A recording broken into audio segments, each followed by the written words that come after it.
Happy first place Devils Sunday. This is the Let's Go to Devils podcast, Sunday edition. I'm your host, Sam Wu, here with Scotty, a Sirius XM Liquid Metal, and Beer Baron. Live. That's it. Yeah, live. That's it. From the Primetime Radio Studios. Streaming live on Facebook Live, YouTube Live, X Live, and Twitch on the Let's Go Devils Network. It's so lonely on the top, Beer Baron. And you've got a great view of it in first place. I do. Oh, my God. Yeah. How you doing? Boys, good to see you. Yeah, the boys, they're cooking right now. They're looking good. They're sitting in first place. Let's not forget they do have a ton of games in hand on some of the teams that are right behind them. That's irrelevant. So it's irrelevant. Yeah, sure. But at the same time, we want to keep everything even keeled. But at the same time, they're not sitting at first place with like a weird 8-5 record like the Islanders have, where you have these these bonus points for losing in overtime. So they're listen, man. The consistency is getting there. That consistency of goaltending, the consistency of Jake Allen. Boy, did he have a second half of that game last night.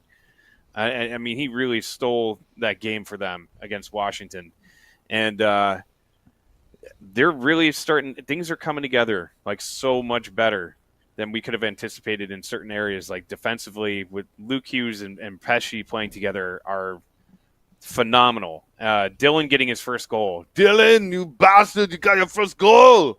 Good for you, man. It's you son of a bitch. Come on. You son of a bitch.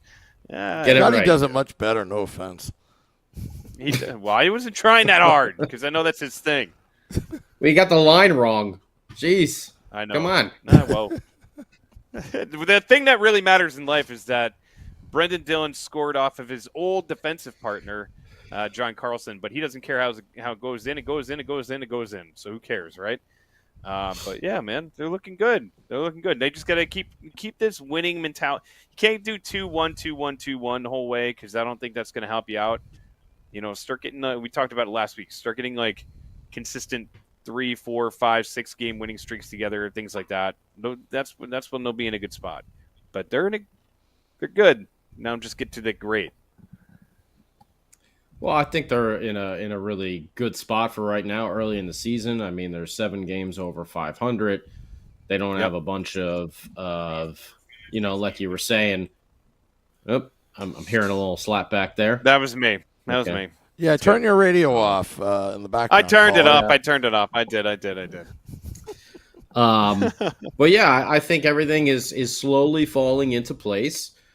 We had talked about it before the season started about, potential slow start and all the reasons for. But this team is slowly but surely really figuring out Sheldon Keefe Richards' system. And they're using it to, all of their strengths. The speed, the finesse, the balanced lines, all of the hitting this year, which Devils are just, they are out of the park. With all of the hitting this year and, the fighting, love it. Like we said the other night, guys, don't forget, keep going until the fight is really, really over. So we don't have anyone eating any roundhouses there right at the end of the fight, like Kovacevic did, like Dylan did, like McDermott did. So go all the way to the end, boys. Go all the way to the end. Don't be giving any freebies out there. But all of that stuff makes a huge, huge difference. The combination, we know they started slow, and we knew it was only a matter of time. But the combination right now of Jack Hughes and Jesper Bratt is, one of the, I believe they're top 5 in the league in scoring duos. I believe they are 5th in the league as a duo with points, which, they started out slow. And we saw that, and slowly but surely, these guys have picked it up. Jesper Bratt is starting to score goals now. We know he was good with the assist totals, but now the goals are starting to go in. Jack Hughes had, one of the sickest assists you're going to see the other night against the Carolina Hurricanes, passing it across, to Stefan Nason. And by the way, kudos to Stephen. Oh, there it is. There's the Bobby the Brain Heenan neck brace back on there. Kudos to Stephen Nason, because we still wouldn't be talking about that pass right now if Nason wasn't able to bat it out of midair and put it into the back of the net. So all the all the props in the world go to Jack Hughes, but let's not forget about Stephen Nason as well. A guy that's not superstar scorer. He's a hard-working, grinding type of player. And when he gets his spots, he hasn't missed this year. He's really cashed in on them, and that was one of them right there the other night. But you see all that stuff just kind of falling into place. This team playing better defense. Jack and Jesper out on the penalty kill. Nico Hischier just consistent as hell. The defense, like you mentioned, Brett Pesce and Luke Hughes playing together. I have not seen Luke Hughes play this good defense since, and not even the offensive year side at Michigan. Yeah, not even it's not even his offensive side of it. It's his defensive side of it. It has been unbelievable. He's using his stick in all the right ways, and he's using his speed to get back into plays, to jump into it. When he is out there on the power play, he's on that second unit there with Dougie manning the first unit up at the point. But it's been a revelation, him and Brett Pesce together, because, we've talked about it for, last year and even before that with Dougie Hamilton about, and Dougie's playing better defense too. Like this whole team, this system that they bought into with Sheldon Keefe, it's really, really paying dividends. And, I know I'm a Devils fan, so I might be a little biased, but I feel like they're only starting to cook. Like, this team is going to get better and better. Totally agree. And you start to see Dougie Hamilton starting to score. I see Sam, you want to say something. You seem like you're eager to jump in there. Sam's got a UTI from all the Dougie scoring. Oh, yeah. I'm still waiting for my settlement from the law offices of A.J. Visco. Well, I will say, I think I want to just add to what Scotty was saying about Luke Hughes. Now, granted, there's still a lot more games to be played. But if you guys remembered when Scott Niedermeyer came into the league, and then he was paired up with Scott Stevens in the early 90s, you had that, big D guy, and then Scott Niedermeyer, that finesse. That Hughes, Pesce, I'm not saying they're Scott Niedermeyer and Scott Stevens, but it's just the way they're playing is very similar kind of chemistry that they have. Complementing each other. Yeah. Complementing each other. They complement each other. I was like at Danico and Niedermeyer after that, like they really and Brett Pesce, remember when we lost, oh man, why can't I think of his name? Big Ryan, why can't I think of his last name? Ryan Graves. Ryan Graves, the gravy train, that's right. Yeah. Remember we lost the gravy train and we're like, where the hell are we going to get all these block shots from? Dude, Brett Pesce has come in and he is just a shot blocking machine over there. On the penalty kill, when he's out there on defense, with Luke picking the puck and him blocking all those shots, it is a wicked combo for your third pairing. That's your third pairing, D? Yeah. And the pressure is off of certain guys. We talked about it last week too. Like Siegenthaler's game has been picked up. I was at the game against Carolina the other night, and one of the things that I saw that I couldn't stop laughing about was how many times Luke Hughes bailed out his brother, because Jack coughed up the puck and almost caused a 2-on-1, and Luke comes screaming back into the play, picks the puck off, and goes back the other way. And then it happened 2 or 3 times. You should have seen it on TV. You should have seen it on TV. Like I talked about it. Like on TV, it looked like Luke was, in turbo mode on NHL 2K. Like he just shot into the picture like out of nowhere at a speed that was, distinctively faster than everybody else. Yeah. The Red Flash. Maybe that'll be his new nickname, the Red Flash. Yeah. But yeah, dude, he's been playing incredible hockey. You got both goaltenders have been playing amazing. Jake Allen, by God, some of the saves he had in that game, especially even after Washington pulled within one goal, there was a lot of points in that game that he could easily. There was one McMichael had a one timer, and he came sliding over and made this beautiful save. And I was like, that's it. That's going to seal the game. That's like, you have such confidence in what these guys are doing.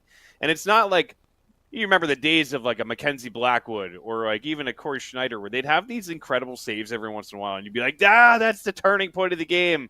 And 2 minutes later, a goal would like flutter up and they'd be like, oh, what is that? And then it'd go over their shoulder and they'd be like, oh, no, not again. So like that was like in the sky. in the sky.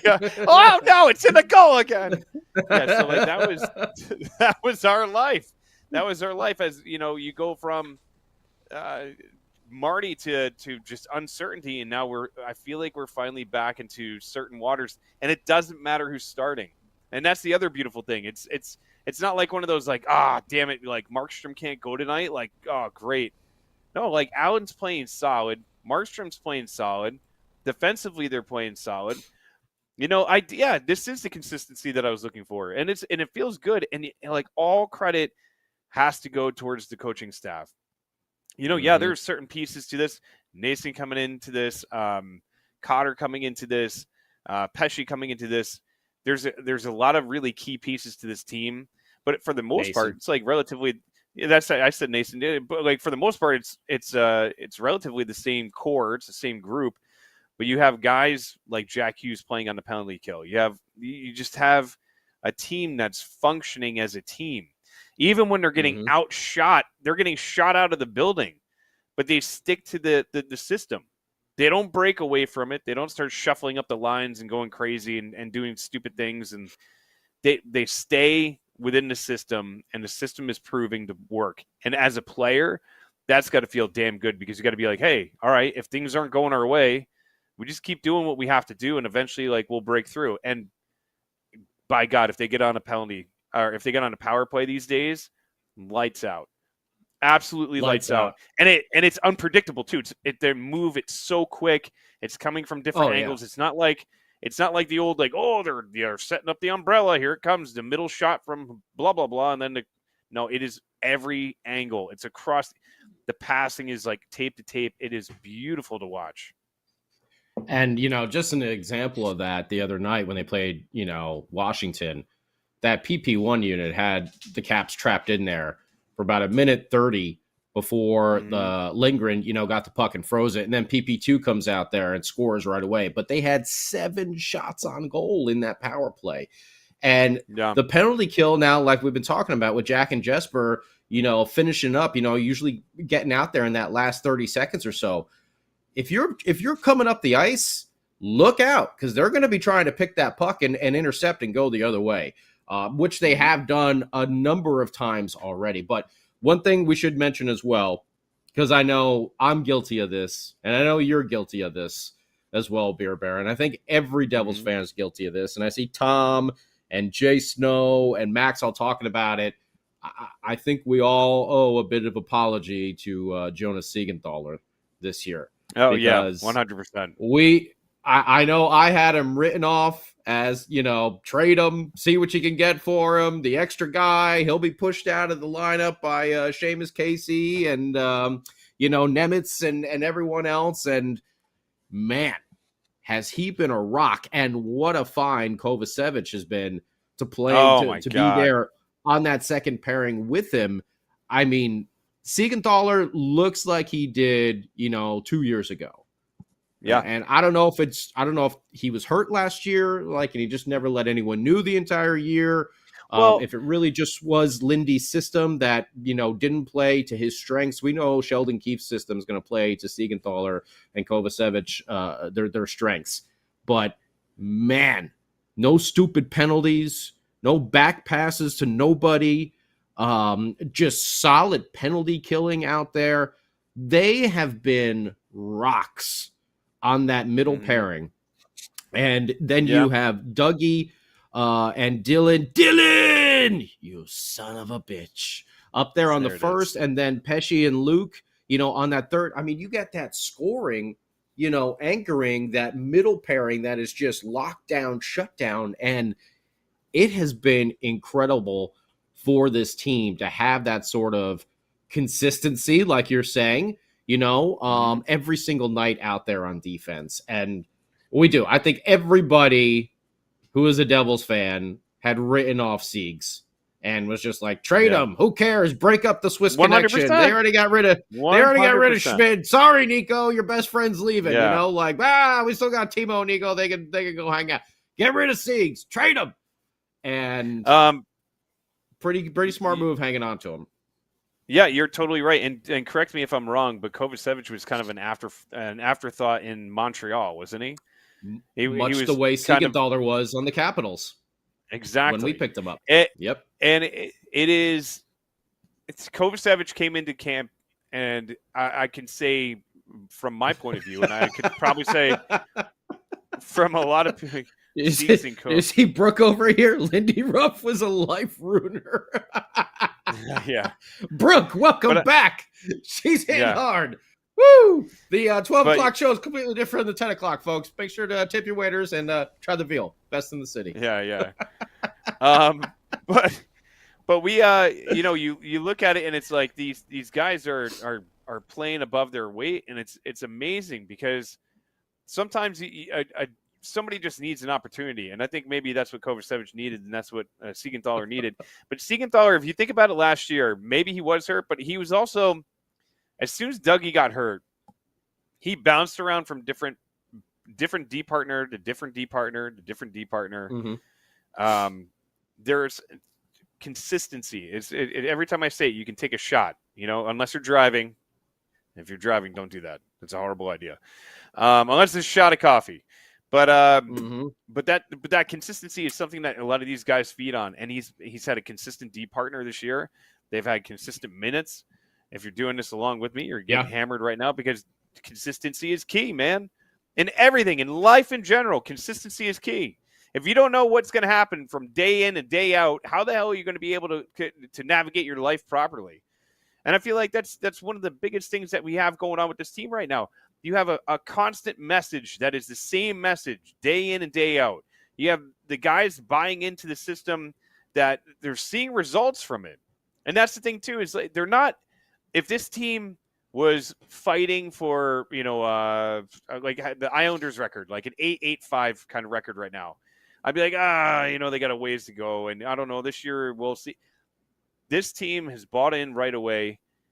The coaching staff is doing a phenomenal job. The goaltending, the defense, the special teams, don't forget, we give all the love to the power play. Their PK is top 5 in the league, man. I mean, this team it's been so good. It's been so good. So good, and they're playing like a team. They're playing like a team. Yeah, you're getting your production from the guys that you want to get production from, but you're also getting production from, Nico in different ways. You're getting production from Timo in different ways. You're getting guys like they don't have to score night in and night out. And that's got to feel good for somebody like Timo Meier, where he doesn't have to have the weight of, I got to score 50 goals or I'm useless part of this team. And I'm sure there's people out there that are calling for his head every time he goes on like a 5-6 game goal drought. But you have to look at what's happening on the ice. Everything is working for a reason, and it doesn't matter who's contributing as long as we're winning. And I think that should be the message. Who cares if you get your 50 goals, 60 goals? Who cares if you get your 110 points? Get that Brendan Dillon goal. Get the Hamilton goal. Get the Nason goals out there. Like, these are the things that are going to make this team win. And it's going to be, longevity is what you're looking for, right?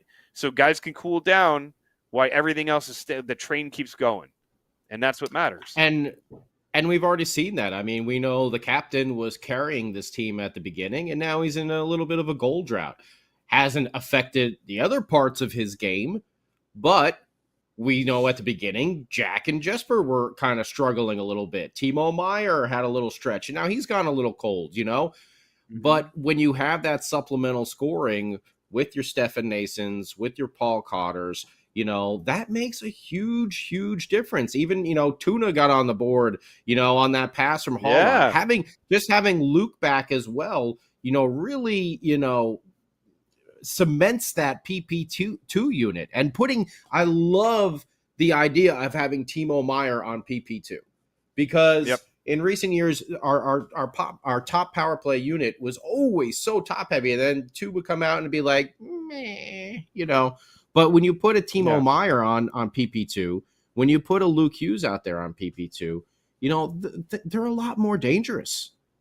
So it's been, and you don't hear Timo complaining, why am I not on the first power play unit? He's there being a team player. Yeah. Paul Cotter getting pushed down to the 4th line the other night. You don't hear any complaints. He goes out there and plays hard. And look at that. Thomas Tatar has one of his best games in probably the entire season. Yeah. Well, so and Cotter got those guys Cotter that can benched. move up and down. Yeah, he got benched in the 3rd period.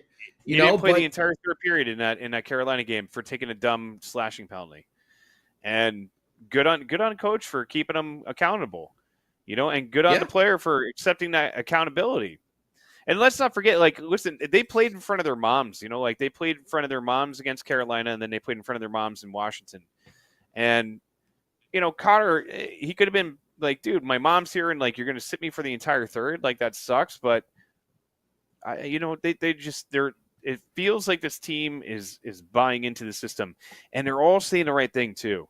You hear Jake Allen, he's like, we're just getting it going. We're just getting it started. We're going to be very dangerous. Guys keep saying the same things.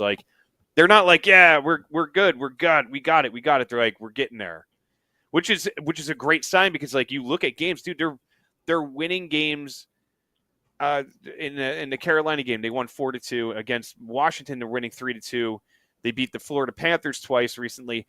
These are teams that in the past couple of years have owned the Devils, absolutely owned them. Washington in particular, Carolina in particular, Florida. These are teams that we would see them on the schedule and you'd be like, oh, damn it. All right, this is going to be a rough stretch. We're going to probably go 1-5 and hopefully tread water over here. It doesn't get our asses kicked out on the ice. Oh, yeah, get your asses kicked. Watch Nico get ragdolled by half of the Panthers team because they think that he went after Ekblad's knee. Yeah, dude, it's 4-on-1 and no other Devil is skating over there. Yeah, it's just what is going on, guys? Come on. That's watching in the past. Siegenthaler get pummeled by Rempe. These days are done. This is a complete Fitzy has put together such a solid team, and Nason right now is is such a glue to this team. Cotter was in the very beginning of the season, but Nason is really, dude, he is such a different player. Moving him to power play 1 was one of the best ideas they had. I mean, he is such a goal front presence. What? Brooks on fire tonight on the old YouTube chat over here. Look out, Mrs. Hughes. Woof. Yeah, dude. But yeah, man, they're looking good. They're looking solid. Now, the 4th line, it still feels like they're trying to figure that out. They let Nolan Foote out there for a little bit. Well, he was up on the 3rd for most of the game. So yeah, he was on the 3rd because they put Cotter down on the 4th. And it brings more balance to the team, And like we said, Tuna had his best game probably of the season. Dowling hasn't been that bad, playing center over there right now with Lazar out. I know a lot of people were like, we need to go make moves. I know we were talking about it on Devils After Dark. We don't need to make any moves right now. We got enough of these guys that can fill in on the 4th line that we can put. We got the Shane Bowers. We got the Wilmans. We got the Dowlings that we can bring up and put in the 4th line role. If it's a, top line, that's a different story. And like a Brady Tkachuk, that's a different. Yeah. But no, 4th line, I don't think we need to go out there and make any, sort of moves or anything like that. It's going to be interesting to see what Nolan Foote can really do because he's going to get a little opportunity here for the time being. And he was doing well at Utica, and we've seen that before from him, but so far it hasn't translated over, up to the, NHL level just yet. but he's going to get his opportunity here to try to make his name. So we'll see what he can do in these next couple games. Yeah, and who knows? It might be a revolving door until they get it figured out, but that's all right. You got the other three lines are really carrying the team. I just one of the things that I absolutely love seeing is you nailed it on the head before about how Jesper and Jack have they're elevated their game to a different level. And I know there's a lot of people that keep saying like Palat is like kind of an albatross on that line, but I disagree. He's been clearing up space for them. He's been clearing space. He goes in the corners. He's the one that's going and getting the puck that nobody wants to go get. Because Jack is still not where he's going into those corners and playing that dirty hockey yet. You know, like, is he playing a little bit more aggressively? Like, yeah, definitely. Like, you know, he's definitely upped his game a little bit where his physicality, and I feel like he's trusting his shoulder a little bit more. But you have Palat, he's kind of like the unsung hero of that line right now. Now, could they do better? Yeah. Could there be somebody else on that line that could balance it out a little bit more or make them a little bit stronger or make them a little bit better? I'm sure, you know, there might be guys in the roster that could fill that line, but I feel like, you know, Keefe putting Palat on this line is not just a confidence boost to him, but it's strategic. It's strategic, 100%. Yeah. Yeah. And it keeps the lines balanced as well. We saw Palat down there on the fourth line, you know, with Tatar, and they weren't generating very much. And like we said, you move Paul Cotter down there, and all of a sudden Tuna's got his best game of the season. So, because he almost scored again against Washington, you know, he got the Haula tap in there, but then he picked the puck right there at the blue line and was in on a breakaway as well. So we know he hasn't been finishing a lot, but he's been creating. And just, I don't know, last game just really seemed like he had a little bit more pep in his step when he was out there on the ice. And I think that's really to do with Paul Cotter. I think Cotter is just one of those players that when he's out there, you know, in his way, he makes the others around him better. Yeah, he brings an energy, you know, like the days of Miles Wood. I missed the days of Miles Wood for a few different reasons because I loved Miles Wood, even though he couldn't finish and for a long time he couldn't stop. Like he couldn't stop. Yeah, that was the big issue. Run into a goalie or run. No stop. Yeah, or into the boards. Stop. Yeah, yeah. Couldn't bury the puck on those breakaways. He'd always get that like somebody to loft the puck over, and there's Miles Wood 1,000 miles an hour with the puck. And you're like, he's not going to score, and he might kill himself. So, you know, give him the old cross as he's out there. Right, it's like, I wonder if he's going to actually like go through the boards, you know, like a cartoon and have like a Wile E. Coyote, you know? Yeah, like through the glass and board somehow. Oh man. God. But it's Cotter's got that kind of that feistiness, that you know, energy that he brings into any line that he's on. I actually enjoyed when he was on the line with Jack Hughes, and I'm kind of curious, would Keefe ever experiment with bringing Eric Haula up to that line too? Because I know Haula and Jack had some pretty good success together back in the past. So, I mean, I'm sure they could at some point. You know, why not? Because and Haula's another one, like Nason, like Cotter, who can move up and down the lineup. You know, right now he's anchoring that third line, and they're doing a really good job of it. But yeah, I mean, I wouldn't be surprised to see that happen at some point. You know, with Mercer there on the third line, with Haula, you know, was with Cotter there for a while after they moved Nason up to be with Timo and Nico. You know, so I wouldn't be surprised if it happened at some point, but I think Eric Haula has been doing a really nice job in his role on that third line, just, you know, playing center, winning faceoffs, and, you know, he's chipping in every now and then, and he's just been a steady presence out there. Yeah. I mean, they're all buying into Sheldon Keefe's system. That's the big thing. I think they tried to. I don't know if Lindy's system was ever just playable without like a Dominic Hasek in goal. Like that's really what you need is like Superman, because you're just giving up so much, you know, defensive liability there. I just don't know if it would ever work, without like a Hasek in there. And obviously the Devils did not have a Dominic Hasek in recent years. So this system, I think it just works better for all of the players involved. We've already talked about, the defensive side of things, but even in the offense, Jack and Jesper are really starting to learn how to make their defense turn into offense. Being in the right position, can create turnovers, and poof, you are on your way down the ice for a break. And when you got a Jack and Jesper on there, they'll catch up to each other. And they seem to have that sixth sense, of where the other one is on the ice.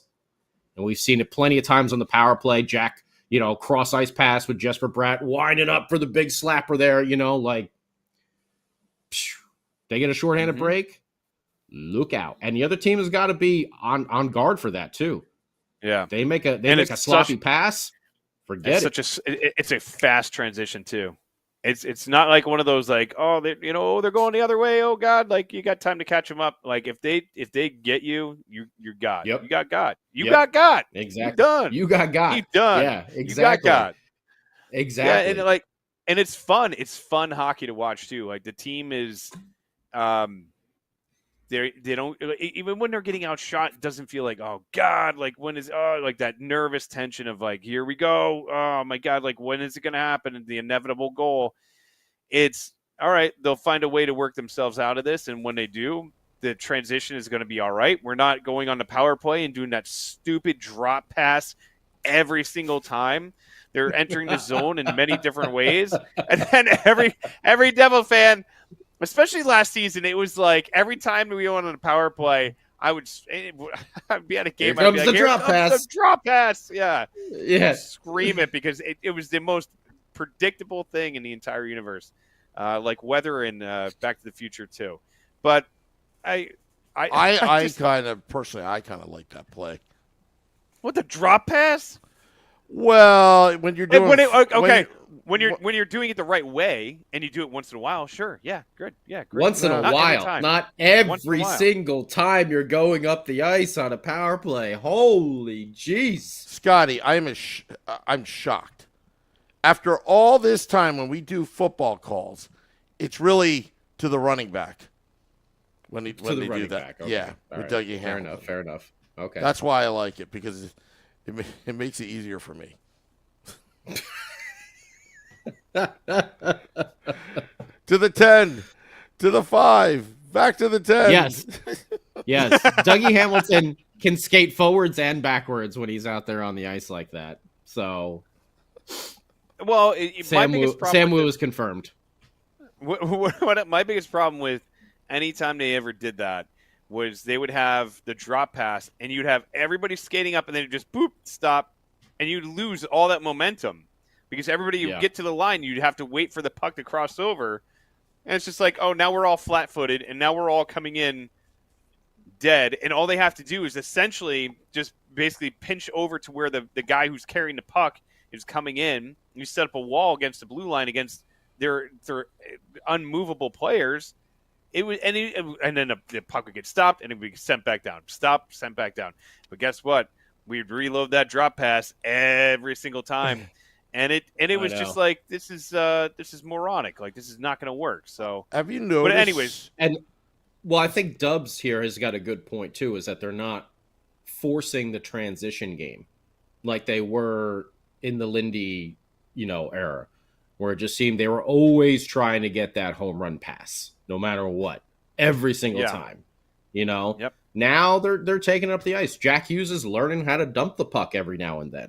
They're not trying to force it into this. They're just letting it naturally happen. Again, being in position, playing defense. The other teams will make mistakes. The Devils have enough talent to be able to capitalize on those mistakes and make the other team pay for it. I'm sorry, Sam. I didn't mean to cut you off. No, just one point I want to make is, have you ever noticed that since Sheldon Keefe's been coach, those drop passes are like to somebody? In the past, they would do a drop pass to nobody. To nobody? Yeah, no, I'm dead serious. And that may go along with what Dubs is saying in the, YouTube Live, it just seems like they were doing that all the time, like you were saying, Scotty. But oftentimes it was like a drop pass to nobody. Yeah. It's like And I haven't seen it this year, really. yeah. Once you hit the red line, drop pass it. Someone will be there. What? Somebody. Okay, you say so. Jack will be there. Yeah. Oh, Jack's not there. Or you pull the Jack was the one dropping the puck. Oh, damn it. yeah, when you pull the goalie and then you do a drop pass right in front of the crease, you know. Oh, They actually almost did score on themselves this year. give poor Danico a heart attack over there. Every Oh, time my the God. puck goes past in front of the net of an open net, you know, like you hear him on the TV, just a big gasp. Yeah. I do. I it's not as bad as it used to be, but Dano is one of my favorite people to listen to on a broadcast because he can't hold back his excitement when something great happens. And like, you can't hold back his frustration when things bad happen. No, That's the best. and I love it. I love him. I love when he's kind of like, especially when there's bad calls and he's like, I don't know. That one. Chico's the same way that's too. Yeah. Chico's even worse. And Yeah. I love it. I love it. Worse in a because good way, though. Yeah. Yeah, worse in a good way.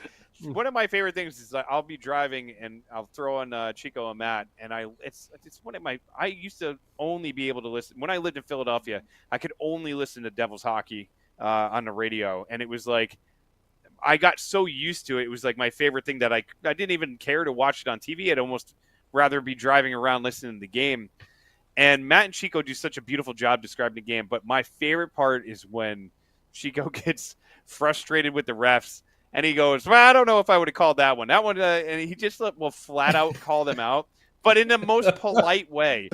It's like in the most polite and like sincere way ever. Or when he goes, oh, Maddie, I don't want to sound like a homer, but that was not a goal, Maddie. Yeah. Oh, he can't put the blame on the goal. You know, who could? Things like that. Well, even the last game when Kovacevic got taken down, or was it Pesci got taken down like in front of the net in the power play? You're right. Yeah. Yeah, and they didn't call it. And Danico, you could hear him just fuming, you know, and like. I think it was Bryce was like, well, Danico, what do you think about this? He's like, you know what I think about that. 3 penalties go to the Devils. You know that one wasn't getting called. Come on. I got a great idea. Great idea. You know, the subscriptions to the Gotham app haven't been stellar. It has been bad, I heard. Well, do you know what? Real quick, Sam, not to interrupt you on that one, but do you know why? Have you seen what they charge per game? And then do you see what they charge? Like if I want to watch a single game, it's like $10. Oh, I know. But let me get to my punchline. Okay. You know what they should do? They should take Dano and those that are emotional broadcasters and just be unfiltered, completely unfiltered. Oh yeah. I would pay like a Manning cast, a Manning cast.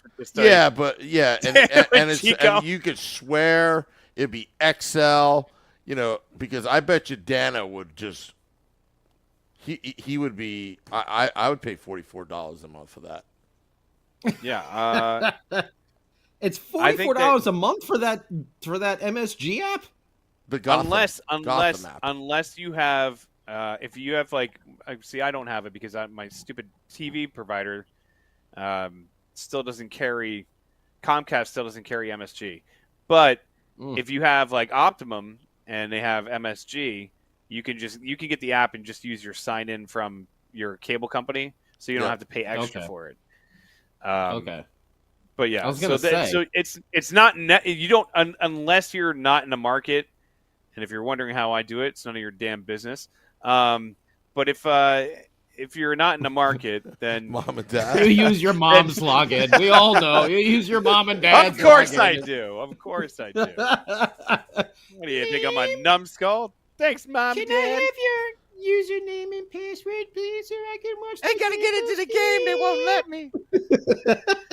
Comcast won't let me watch. Let me tell you. I mean, I don't know why I would pay $46 or whatever the hell it is a month when I can do $10 for the ESPN Plus. Like, Yeah. why would I Yeah, but spend that money? they don't carry every single game though. That's the problem.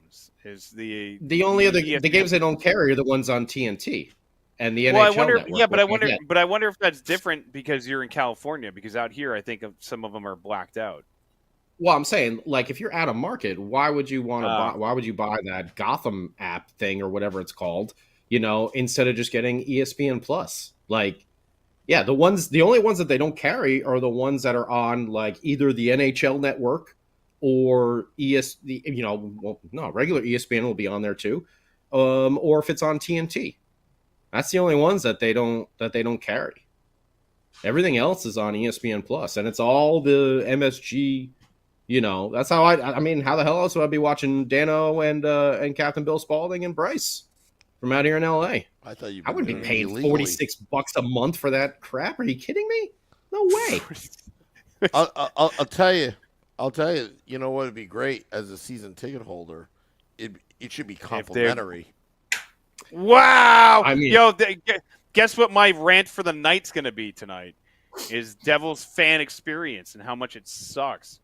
But go on. That's what a wonderful idea. If you only worked in I don't know, development of fan experience over at the Prudential don't Center. worry, they steal enough of our ideas from this podcast. Well, maybe they should start stealing the good ones instead of just like, oh, that's a funny name. Let's put it up on the scoreboard. You know what? And call him Ducky Momo. You know what? If I go to the game tomorrow, I'm shooting to be at American Whiskey tomorrow. But if I go to the game tomorrow, I'm going to go to the Taylor Ham.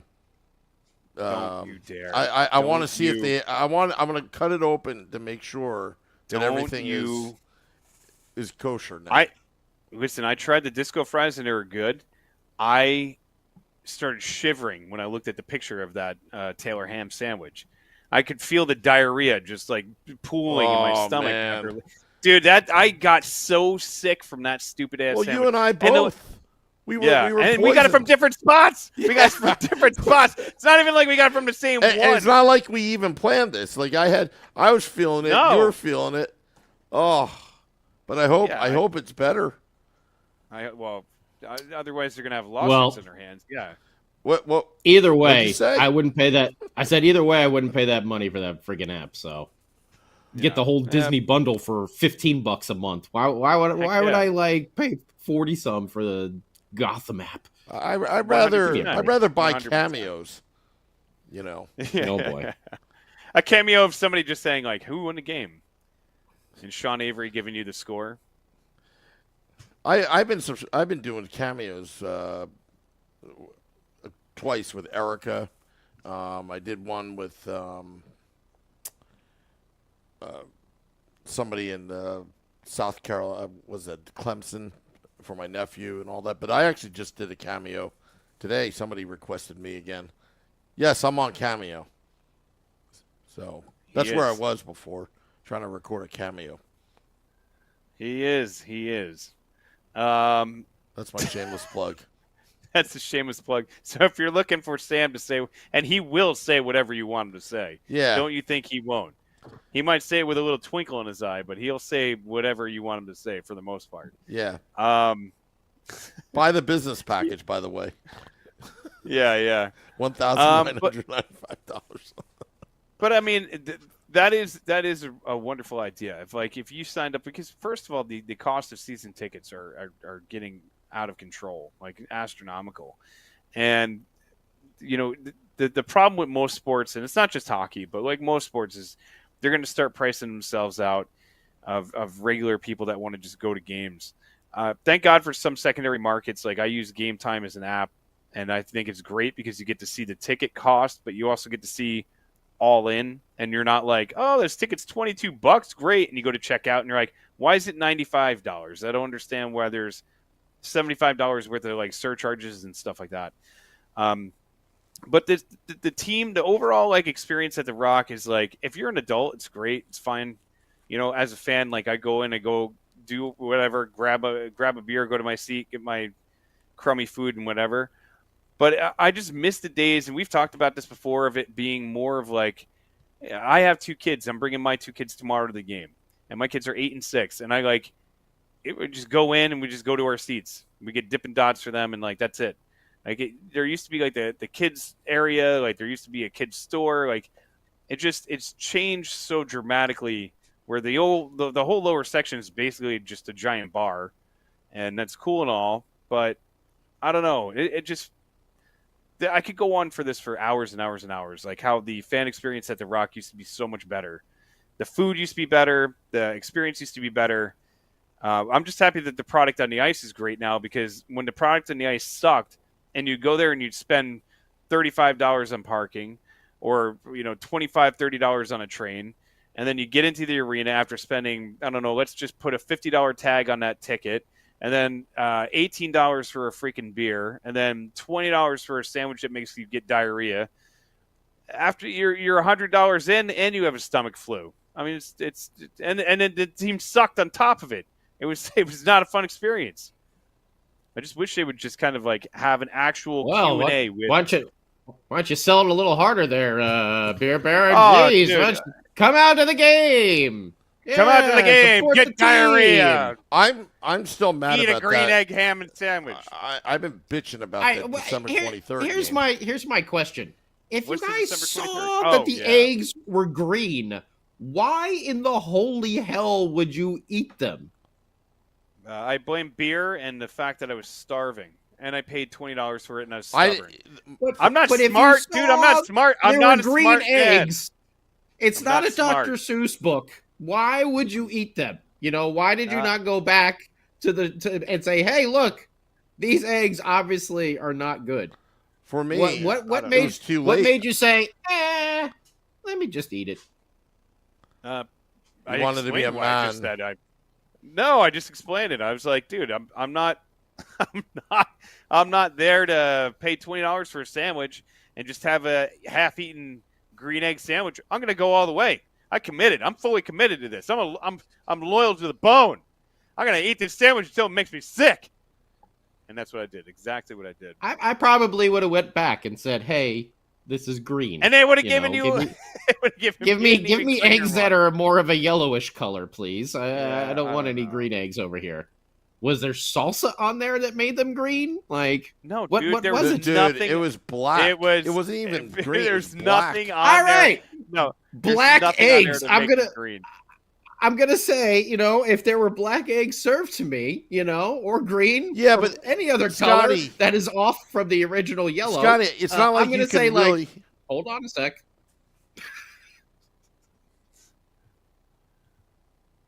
Yes. Oh, am I? Going? That's what I'm saying. Oh. I'm gonna say, if someone served that to me, I'd be like, hold on a sec. These don't look Oh, I too thought you were good. telling Sam to hold on a sec. Oh. Yeah, No. dude. It didn't look good, but whatever. No, yes, but it happened. Scotty, It happened. this is what happened.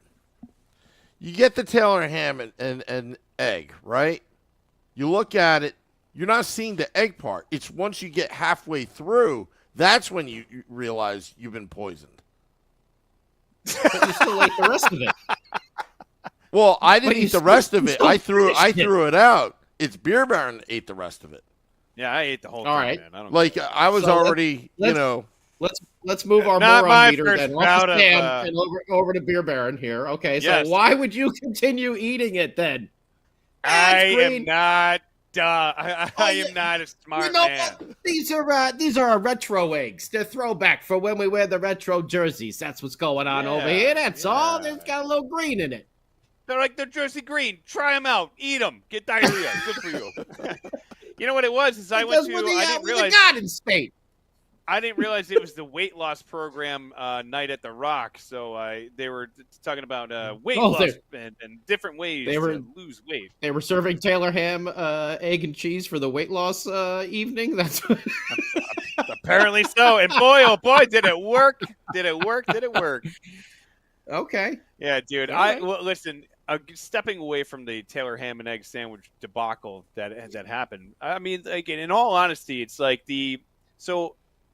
my parents are season ticket holders, and the thing about them is, they're older now. They're in their 70s. They're 74, 70, almost 75 now, and they're not great with the apps and all that stuff. And I understand, like every season ticket holder will be like, well, your parents are missing out because they're missing out on their.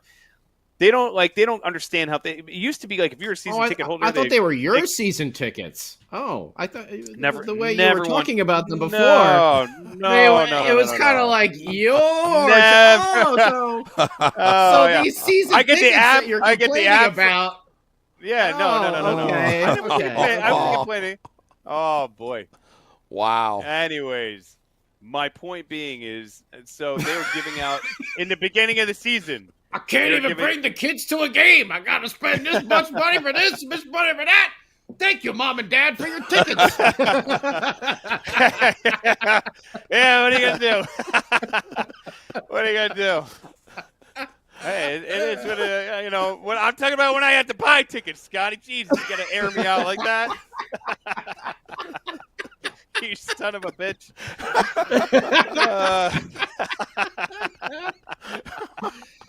I get what you're saying. I'm talking about everybody.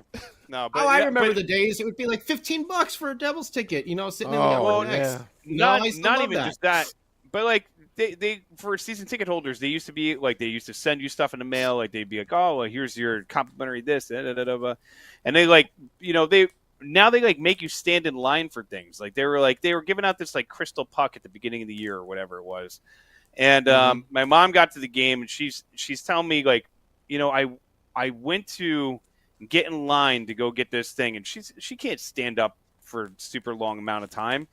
And she's like, I went to go get in line. The line was super long, and she's like, whatever. I figured I could just talk to my season ticket rep and be like, hey, I couldn't stand there and wait in line for the amount of time that it was needed to get this puck. Could you put mine aside? And they're like, oh, we ran out. And here's a pin instead. And they gave her a pin. And I was like, what are we doing here? What are we doing here? Not every single season ticket holder is going to be able to stand in these stupid lines that you make them stand in now. Yeah. Not every season ticket holder is going to understand that, oh, you got to check into your app. Check in your app and make sure you're checking in and guessing, do the guessing game. You earn the points that way. And, check in the app and do this. Not everybody's that, listen, certain people just don't get it. And certain people can't get it. And it just makes the experience that much harder for them. I'm like, dude, they're not cheap tickets that they're paying for crying out loud. You can't expect everybody to be on the same page with everything. Now, is it my parents' fault? Yeah, for sure. Like, yeah, they should be up on the app. They should be doing things like they should be more like the season tickets events that they have and stuff like that. They do certain things that are great, but at the same time, I don't know, man. I think it could be more. I just think it could be more, and that's what I'm going to say. You know what? All right. You know what they should do, Beer Baron? For your parents, it's very easy. Why does it have to be an app on the phone? They should just have like a credit card with a QR code. It's basically season tickets. Mm-hmm. Just scan it once. Like how they used to give you the card that you'd wear around your neck, like the old days, right? Yeah, but you can still digitize that. It's why does it have to be individual tickets? I don't know. It's stupid. I'm sure there's some cost-saving reasons there for that, but either way, 1,000%. Beer Baron is not happy with the experience that he's not paying for, but it's. I hate you so much. I'm still paying for parking. You take the train. No, I don't. I'm not where I live. No, there's you can't no take train. The there train. is no train out here. Train. Yeah, I have to drive all the time. And NJ Transit, it breaks down all the time. Yeah, Okay. It does. Okay. Final thoughts. I hate you, Scotty, but I still love you at the same time.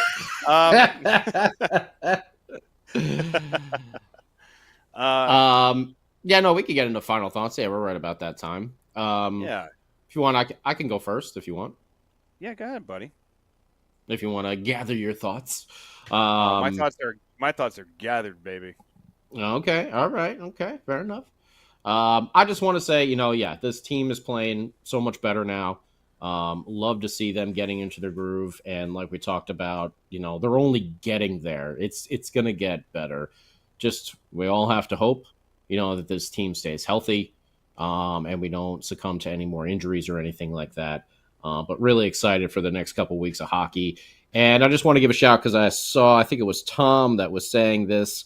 I'm a big wrestling nerd and stuff, and AEW had their pay-per-view at The Rock last night, and every time they go there, they hype up the Devils so much. And it's so cool to see the championship banners hanging in the background. They talk about it. They call it The Rock. They don't say we're at the Prudential Center. They say we're at The Rock, the home of the New Jersey Devils. And they mention like the championship banners, like when people are winning the belts and stuff like that. It's like they get the camera shots. So you got the 3 championship banners up in the background, and some dude holding up a championship belt and everything. Like it was really well done, and they've gone there every single year since the company started about 5-6 years ago, and they always put on a hell of a show. But just kudos to them for hyping up our boys and everything like that, and just love to see the team getting that love from that outside source like that, man. So it was really rad. And saw a bunch of Devils jerseys out in the crowd last night when I was watching on the old pay-per-view. So good on you. That's cool. My final thought is I still hate you, Scotty. And no, I'm kidding. No. No, my final thought is, honestly, the team, the way that they're playing right now, I was reading this article before, and then I was going through Twitter and just kind of going back and forth and just reading about a bunch of different things.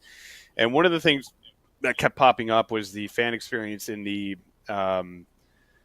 autograph session that the Devils just had. And a lot of people talking about how Jack Hughes is very cold to most people and this, that, and the other thing. And it's, you get a little bit of this and a little bit of that. You get a lot of people that are like, who cares? Like, he's not there to be your best friend. And you get the people that are like, but I pay good money to see him play, and I would like him to be nice to me. I feel like as a grown man, get over it. If this dude doesn't want to smile at you, and if he just wants to sign your autograph, which you're going to probably flip on eBay, who cares? If they're crappy to the kids, that's a different story. If he's being a jerk to the kids, then yeah, I have an issue with that. But if he's just out there signing autographs, and if he gives you a nasty look because you're a grown man standing in line for 2 hours to get his autograph, then dude, you have other things in life that I'm pretty sure you need to worry about other than Jack Hughes being not so nice to you. And that goes for anybody, Jack, really. Sign these 25 things so I could go sell them afterwards. Come on. What do you mean you don't want to do it? Wah, wah, wah.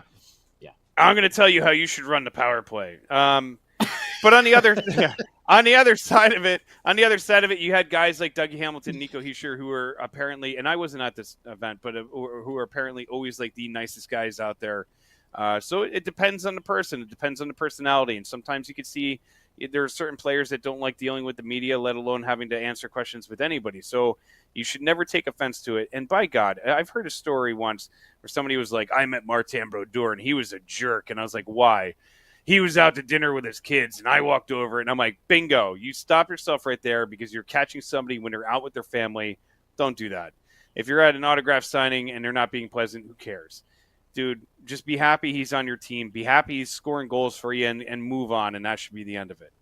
And that's my final thought. Hey, we met Marty, and he talked to us for 3 friggin' hours. Dude, and he was amazing. Yeah. He was awesome. Yeah.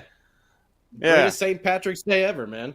Ever. That's on Colin White, what an animal. He was awesome. Mm-hmm. Hey, Sam, that's your cue. That's your cue. I have nothing to say, really. No. All right. Well, wrapping it on up. And that is that, folks. No, I totally agree with Beer Baron. I never really liked autograph signings. Number one, I don't like waiting in line. And number two, I don't know. I'd rather have a picture, but autographs, and in terms of Jack Hughes, you got to realize, like, some of these players are, under enormous pressure. Pressure, but sometimes, like I saw it one time. It was actually Larry Robinson, one of these season ticket holder events years ago. He was in a bad mood that day. Every time I saw Larry Robinson, first class, very classy man, very nice, personable. But there was this one day he was not, right? It could be anything. Every one of these players are human. And I remember, like, Larry Robinson, he was just, I don't know, just wasn't having it, you know. Everybody's entitled to a bad day. If you meet him for the first time, it sucks. Yeah, maybe they were a little mean, whatever. But, you know, everybody's human. You don't know what's going on during their day, you know. But they showed up, at least, right? There are a lot of players that would ghost these autograph sessions, you know. So just keep that in mind. All these players are human, too. Let it go. That's it. That's all I have to say. Yep. All right, should I hit the music then? Yes. All right. You guys are all looking down like I was trying to talk to you guys, you know. No, I'm listening. Okay. Multitasking. Okay. Want to thank all those tuning in. Game Day Live and Devils After Dark tomorrow as the Devils take on the Nashville Predators with Andrew Burnett on the hot seat right now in Nashville. And then we got St. Louis Blues coming in on Wednesday. Jim Montgomery taking over the head coaching position. What will that do with the Blues? I don't know. We'll find out on Wednesday. But till next time, let's go Devils.